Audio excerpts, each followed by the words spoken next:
क्या हिंसक प्रदर्शनों की आग में झुलसते ईरान के पीछे पाकिस्तान का हाथ है? क्या ईरान में हुई हजारों मौतों की वजह पाकिस्तान है?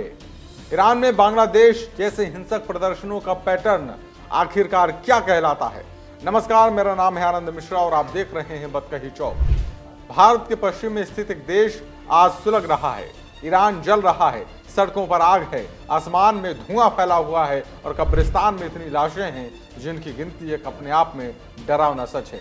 हजारों मौतें, हिंसक प्रदर्शन और प्रदर्शनकारियों के सवालों की गूंज में ईरान की राजधानी तेहरान की दीवारें हिल गई हैं। तो सवाल यह है कि आखिर ईरान में ऐसी आग लगाई किसने है जिसकी तपिश में हजारों जिंदगियां खाक हो गई हैं। ईरान में हो रहे हिंसक प्रदर्शन सिर्फ वहां की जनता के अंदरूनी गुस्से का विस्फोट है या फिर किसी विदेशी ताकत की बड़ी साजिश है?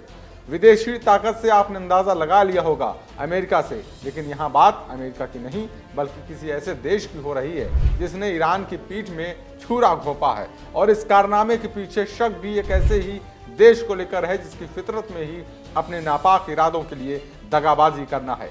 जी हां, बात कर रहे हैं पाकिस्तान की। तो क्या इसके पीछे पाकिस्तान का हाथ है?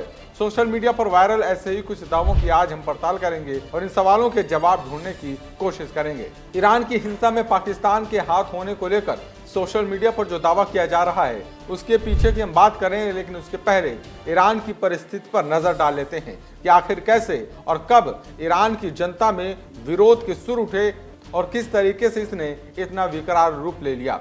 जानकारी के मुताबिक ईरान में इन प्रदर्शनों का मुख्य कारण वहां पर बढ़ती बेरोजगारी और महंगाई है। पेट्रोल और रोटी की बढ़ती कीमतों के चलते पहली बार 28 दिसंबर को लोग सड़कों पर उतरे थे और फिर देखते ही देखते ईरान में प्रदर्शन ने इतना ज्यादा उग्र रूप ले लिया कि बीते 17 दिनों में अब तक 2500 से ज्यादा मौतें हो चुकी हैं। ईरान के हालातों को देखते हुए भारत सरकार ने भी अपने नागरिकों के लिए एडवाइजरी जारी कर दी है। उन्हें तुरंत ईरान छोड़ने की अपील की जा चुकी है।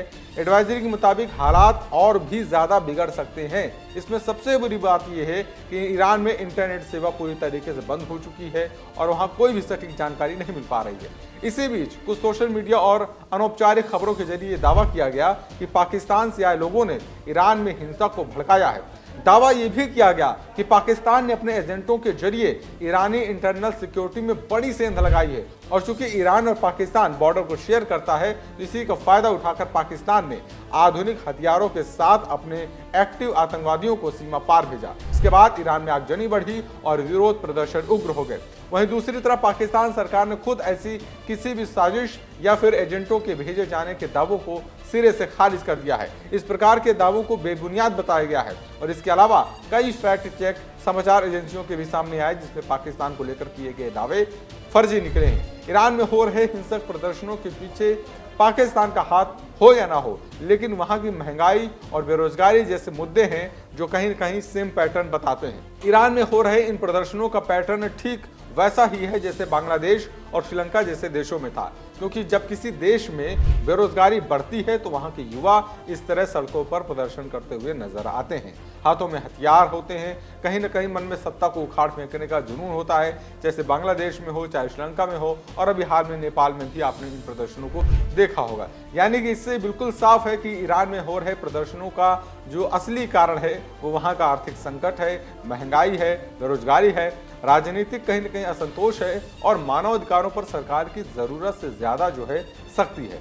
और यही वजह है कि ईरान में सरकार के खिलाफ प्रदर्शन में आम जनमानस की भारी भीड़ में महिलाओं ने भी बढ़ चढ़ कर हिस्सा लिया है और खामनेई की जलती तस्वीरों से सिगरेट जलाने जैसी वीडियोज में तमाम चर्चाएं बटोरी है। यानी कि हमारी पड़ताल में सोशल मीडिया पर जो चीजें वायरल हो रही थी, जो जिसमें ईरान में हिंसक प्रदर्शन के भड़कने के पीछे तमाम दावे किए जा रहे थे, वो कहीं न कहीं फेक हैं, लेकिन इन सब के पीछे पाकिस्तान का हाथ है, बांग्लादेश का हाथ है और कहीं न कहीं श्रीलंका और नेपाल जैसी देशों का भी हाथ है। लेकिन वहां पे इन देशों का डायरेक्ट हाथ ना होकर वहां की जो हालात हैं, जिस तरीके की सिचुएशन इन देशों की रही है, कहीं न कहीं वही पैटर्न ईरान में भी देखने को मिलता है। आपकी इस वीडियो के बारे में क्या राय है? ईरान में जिस तरह की हिंसा हो रही है उसके बारे में आपकी क्या राय है? कमेंट बॉक्स में हमें जरूर बताएं। ऐसी और भी तमाम वीडियोस के लिए देखते रहें बतकही चौक। This video is sponsored by Ram Ram Group of Companies, co-sponsored by Nature House and Bhaiya Ji Silver Coated Ilachi.